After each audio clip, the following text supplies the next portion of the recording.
नमस्कार दोस्तों, political JRF अड्डा के इस चैनल पर आप सबका स्वागत है। इस वीडियो में आप लोगों को मौलिक अधिकार संविधान पूरे सीरीज में बताया जाएगा। संविधान के सीरीज को आप हमारे चैनल पर प्लेलिस्ट कॉन्स्टिट्यूशन में जाकर देख सकते हैं। पूरा संविधान का वीडियो रहेगा। ये ऑब्जेक्टिव और सब्जेक्टिव दोनों प्रकार के एग्जामों में काम आएगा। यानी अगर कोई BA का भी एग्जाम दे रहा है, कोई MA का एग्जाम दे रहा है, या कोई PCS मेंस दे रहा है, कोई IS मेंस दे रहा है, या प्री का एग्जाम दे रहा है, या छोटा बड़ा कोई भी एग्जाम पेट का एग्जाम दे रहा है, सभी एग्जामों में आपके ऑब्जेक्टिव और सब्जेक्टिव के लिए काम आएगा। क्योंकि ऑब्जेक्टिव में इसलिए काम आएगा क्योंकि जो भी एग्जाम होते हैं कॉन्सेप्ट बेस्ड आते हैं क्वेश्चन पॉलिटिकल साइंस के संविधान से, और जो मेंस हैं उसके लिए भी आप लोगों को यही सब लिखना रहता है। आइए शुरू करते हैं हम लोग अपना मौलिक अधिकार, फंडामेंटल राइट्स क्या होता है। तो जैसा कि आप लोग जानते हैं, मौलिक अधिकार क्या होते हैं? व्यक्तित्व के विकास के लिए क्या होता है, पर्सनालिटी डेवलपमेंट के लिए जो चीज़ सबसे ज़्यादा ज़रूरी होती है वो अधिकार होते हैं।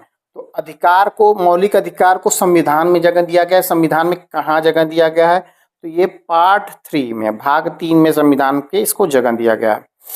और आर्टिकल कितना, 12 to 35 तक है। ये सोर्स कहाँ से लिया गया है? तो borrowed from the United states of America. यानी कहाँ से लिया गया? संयुक्त राज्य अमेरिका के संविधान में पहले से मूल अधिकार था, और जब भारत में 1950 में संविधान लागू हुआ तो ये जो कहाँ से लिया गया? अमेरिका से लिया गया। इसकी परिभाषा देख लेते हैं। तो मौलिक अधिकार क्या है? Essential for physical, moral and intellectual development. यानी किसी हम लोगों के व्यक्तित्व के विकास के लिए क्या है? अत्यंत आवश्यक है। संविधान में इनको जगह दी गई है। तो जो जगह दी गई है उसको संरक्षण का भी प्रयास किया गया है कि मौलिक अधिकार का यदि किसी व्यक्ति से छीना जाएगा तो क्या होगा? तो अनुच्छेद 32 के तहत व्यक्ति सीधे कहाँ जा सकता है? सुप्रीम कोर्ट जा सकता है। सुप्रीम कोर्ट व्यक्ति जा सकता है। इसका आर्टिकल कौन सा है? 32 के तहत। इसमें संशोधन जो होता है वो उसकी प्रक्रिया रही है, बताया जाएगा आगे के चैप्टरों में कि नित्य मौलिक अधिकार में संशोधन हो सकता है या नहीं हो सकता है। वर्तमान में ये व्यवस्था है कि मौलिक अधिकार में संशोधन किया जा सकता है, लेकिन मूल ढांचे, बेसिक स्ट्रक्चर में कोई भी छेड़छाड़ नहीं होनी चाहिए। बेसिक ये सब क्या होता है अभी आगे बताया जाएगा आप लोगों को, ठीक है। इसका निलंबन विशेष प्रक्रिया से होता है। तो आइए हम लोग मौलिक अधिकार की कुछ विशेषताओं को देख लेते हैं। तो असीमित नहीं है।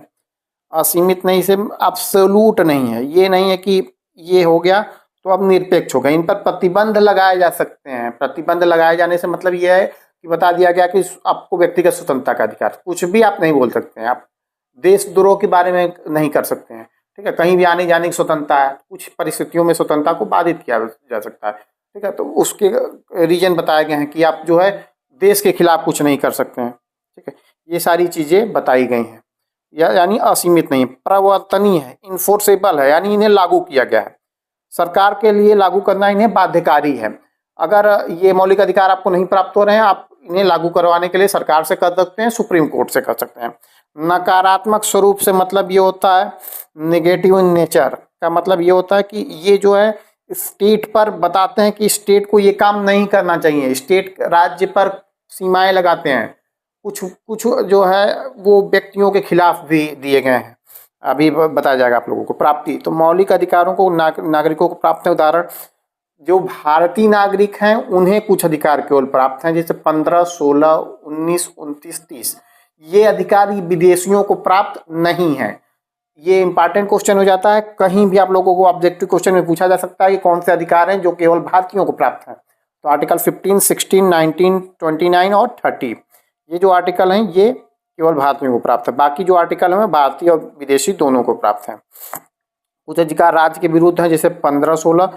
कुछ राज्य और निजी विरुद्ध दोनों के, जैसे अस्पृश्यता का अंत जो किया जाएगा वो राज्य भी उसमें सहयोग करेगा और व्यक्ति भी।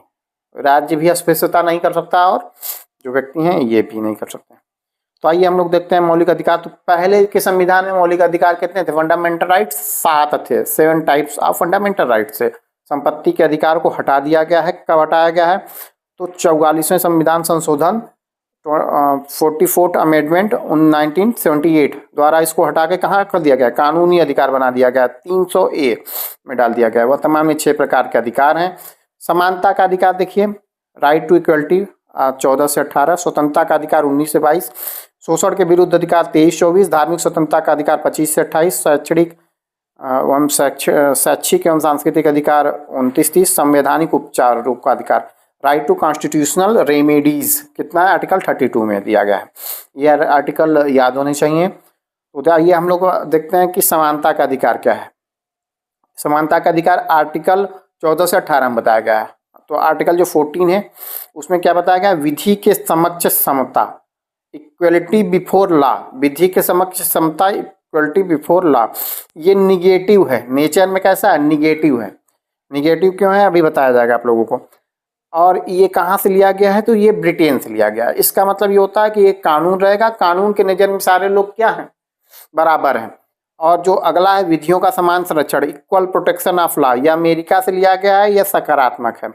सकारात्मक है, इसका कहने का मतलब ये है कि ये समान परिस्थितियों में समान लोगों को भेदभाव नहीं किया जाएगा। इसमें क्या कहा गया कि विधि की समझ समता वाले में क्या है कि सारे लोग क्या है, एक विधि के सामने, एक कानून के सामने सब लोग समान हैं, यूके से लिया गया है। दूसरा वाला जो है विधि के समान, विधियों का समान संरक्षण, ये अमेरिका से लिया गया कॉन्सेप्ट है। और इसमें बताया जाता है कि एक समान परिस्थिति में समान लोगों के साथ भेदभाव नहीं किया जाता है।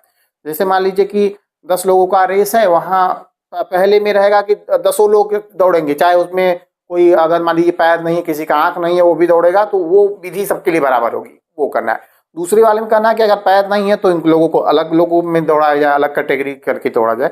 दूसरे का कहने का मतलब ये है।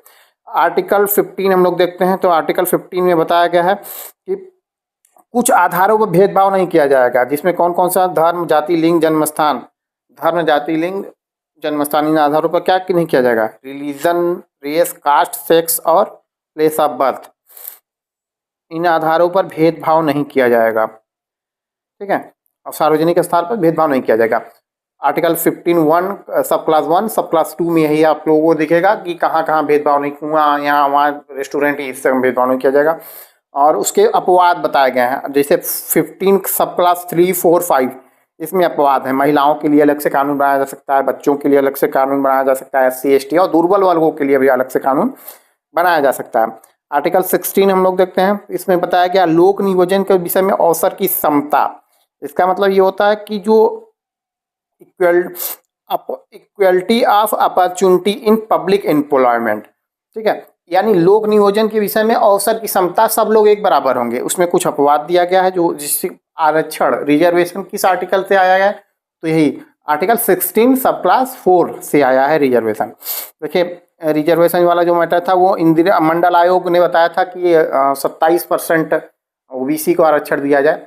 और उसके बाद इंदिरा साहनीवाद आता है। इसमें जाति को आरक्षण का माना गया कि जाति के आधार पर आरक्षण किया जा सकता है। आरक्षण की अधिकतम सीमा जो 50% वाली थी वो इंदिरा साहनी वाले केस में आई थी। क्रीमी लेयर को आरक्षण का लाभ नहीं दिया जाएगा। क्रीमी लेयर से मतलब ये होता है कि एक पर्टिकुलर पैसा का बता दिया जाता है कि उससे ऊपर जो पाते हैं उनको OBC का आरक्षण का लाभ नहीं दिया जाएगा। ठीक है, ये है।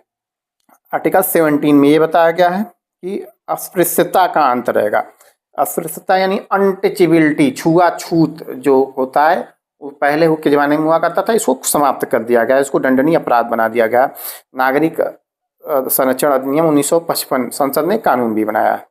अनुच्छेद 18 जो कहता है वो उपाधियों की अंत की बात करता है, अबोलिशन ऑफ टाइटल्स। पहले के समय में क्या होता था कि टाइटल दिया जाता था, जैसे सर, नाइट हुड, ऐसे करके बहुत सारे टाइटल दिए जाते थे, जिसके कारण भेदभाव होता था। तो इसको समाप्त किया गया। शैक्षिक और सैनिक उपाधियां दी जा सकती हैं, जैसे भारत रत्न है। भारत रत्न को बाद में सुप्रीम कोर्ट ने माना कि ये उपाधि नहीं है, ये सम्मान है। ठीक है, भारत रत्न दिया जा सकता है। ऑब्जेक्टिव क्वेश्चन में अगर आएगा कि भारत रत्न दिया जा सकता है, नहीं तो भारत रत्न दिया जा सकता है। आगे हम लोग देखते हैं अनुच्छेद 19। ये हमारा आगे के अगले सेकंड पार्ट में आएगा। वीडियो देखने के लिए बहुत बहुत धन्यवाद। हमारा सेकंड पार्ट जरूर